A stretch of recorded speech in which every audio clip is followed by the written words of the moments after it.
हबीब अकरम साहब ने भी हमें ज्वाइन किया है। हबीब साहब, आज ऐलान किया गया है तहरीक इंसाफ की जानिब से कि वो कौमी असम्बली से मुस्ताफ़ी हो जाएंगे। शर्त उन्होंने आयद किया है कि शहबाज शरीफ के कागजात को हम चैलेंज करते हैं, इन्हें मुस्तरद किया जाए। अगर तहरीक इंसाफ के तमाम अरकान मुस्ताफ़ी हो जाते हैं तो क्या फ़र्क पड़ेगा, क्या होगा आगे? देखिए, मुझे ऐसा लगता है कि पाकिस्तान तहरीक इंसाफ ने ये फैसला या तो इमोशनल होके किया है या गुस्से में आके किया है, और गुस्से और जज्बात में किए गए फैसले आमतौर पर गलत साबित होते हैं। इस तरह ये जो इस्तीफों का फैसला है, ये बहुत जल्दी किया जा रहा है। मुझे ऐसा लगता है एक सियासियात के तालिब इल्म के तौर पे कि पीटीआई ने ये नहीं सोचा कि उन्होंने इन इस्तीफों से मकसद क्या हासिल करना है। ये इस्तीफे थोड़ा सा आगे चल के दिए जाते तो ज्यादा बेहतर था उसकी वजह, और फिर बाकायदा तौर पर जो हुकूमत पर यानी नई बनने वाली हुकूमत पर उनका दबाव भी बढ़ सकता था।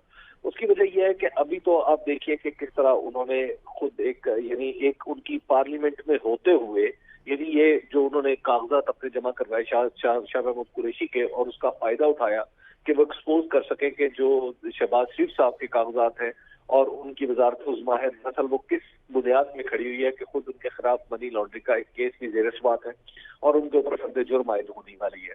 तो लिहाजा ये उन्हें जो एक्सपोज करने का मौका मिला, दरअसल वो पार्लियामेंट के अंदर रहते हुए मिला। इसी तरह आगे बहुत सारे मुज़रा उठेंगे, मुज़रा आएंगे, फिर आप सवालात उठा सकते हैं बहुत सारे असेंबली के अंदर। तो आपको थोड़ा सा इसमें सब्र करके थोड़ा सा आपको गौर करना चाहिए कि इस मूव के ऊपर अगर वो वाकई चाहते हैं इस्तीफे देना, तो मुझे लगता है कि अभी पाकिस्तान तहरीक इंसाफ के लिए कोई बहुत ज्यादा फायदा मंद चीज नहीं है। खैर, अगर वो इस्तीफे दे देते हैं तो उसकी सूरत में हुकूमत का दबाव बहरहाल आएगा। मैं समझता हूँ कि कुछ अरसे बाद दें तो ज्यादा दबाव आएगा, लेकिन इस वक्त भी अगर दे देते हैं तो आते ही हुकूमत को एक बड़े पैमाने पर इलेक्शन करवाना पड़ेगा। लेकिन उसके लिए पाकिस्तान तहरीक इंसाफ को खुद ये सोचना है कि उसके 155 अरकान है इस वक्त असेंबली के अंदर। क्या वो 155 अरकान सारे के सारे इस्तीफे देने के लिए तैयार हैं? ये एक ऐसा सवाल है जिसका जवाब पाकिस्तान तहरीक इंसाफ के पास भी शायद अभी नहीं है। उसकी वजह यह है कि पाकिस्तान तहरीक इंसाफ के कम से कम 24 लोग ऐसे हैं जो इससे टूट चुके हैं। तो 155 में से अगर आप 24 निकाल दें तो वो तादाद जो है वो 131 हो जाती है जी। इसी तरह कि जब आप इस्तीफों का फैसला करेंगे तो क्या सारे लोग इस्तीफे दे देंगे? क्योंकि पहले जब 2014 में इसी तरह की स्ट्रेटेजी पाकिस्तान तहरीक इंसाफ ने अपनाई थी तो कई लोगों ने इस्तीफे नहीं दिए थे। तो लिहाजा इस वक्त भी जब कौमी असम्बली से क्या तमाम लोग अपने इलेक्शन लड़ने के लिए तैयार हैं? मुझे लगता है कि शायद अभी ये यानी हबीब साहब आप कह रहे हैं कि बहुत जल्दी में ये फैसला किया गया है। अच्छा हबीब साहब, दूसरी जानिब शहबाज शरीफ के कागजात को चैलेंज कर दिया गया है, किस तरह से आप देख रहे हैं? क्या चांसेस हैं कि कागजात नामजदगी मुस्तरद हो जाएं शहबाज शरीफ साहब के? देखिए, जब इस तरह के कागजात को चैलेंज किया जाता है तो वजीर आजम के लिए ये कोई बहुत जरूरी नहीं है कि वजीर आजम तमाम तर इल्जामात से मुबर्रा हो और उसके ऊपर किसी किस्म का कोई इल्जाम ना हो।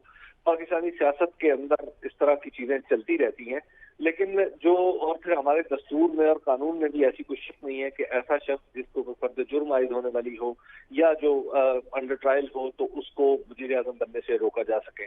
तो ऐसी सूरत में जो इन कागजात की कानूनी हैसियत है वो तो शायद मुतासिर नहीं होती, लेकिन पाकिस्तान तहरीक इंसाफ ने पॉलिटिकली इस इशू को रेज करके उनकी अखलाकी हैसियत को काफी डैमेज कर दिया है। यानी अब ये पूरी दुनिया को पता चल रहा है कि हमारा जो वजीर आजम होगा मुस्तकबिल का, वो दरअसल वो खुद अंडर ट्रायल होगा, अदालत उसे बुला रही होगी या नहीं बुलाएगी, वो अदालत से इस्तिफ़ा मांग रहा होगा, अदालत कभी दे रही होगी कभी नहीं दे रही होगी, और उसके साथ फिर उसके ऊपर बार बार उससे सवालात होंगे मनी लॉन्ड्रिंग के। अब उनके बारे में साथ ही जैसे ही उनकी वजारत उज़्मा के इम्कानात रोशन हुए शहबाज शरीफ के, तो अब ये भी खबरें आई हैं कि FIA के अंदर से वो जो मुतलका शख्स था जिसने इस केस पे मेहनत की थी, उसकी तफ्तीश की थी, उसको छुट्टी पे भेज दिया गया है।